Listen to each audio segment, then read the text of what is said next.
উপসভাপতি আৰু মোৰ নামটো কি জানে উদিত বয়ন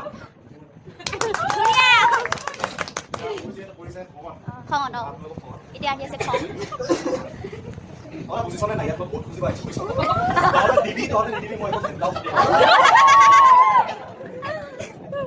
ইয়াত ভোট বিচাৰি আহিছো সঁচা কথা কৈছো সঁচা কথা কৈ পেলাই ভোট দিবলৈ আহিছো তহঁতৰ মন জিনিব অহা নাই তহঁতে জাষ্ট তহঁতৰ ভোটখিনি দিবি একদম মনৰ সঁচা ল'ৰা একদম মনৰ সঁচা ল'ৰা এতিয়া আহি আছে কান্দুৰি খঙত ক'ব লাগে দাদাও কৈছে মোৰ নামটো উৰি নগৈছ তহঁতে ভালকে মনত ৰাখিবি মনটো জেগাই জেগাই পদত উঠিছো তহঁতে ভালকে এটা একদম মনত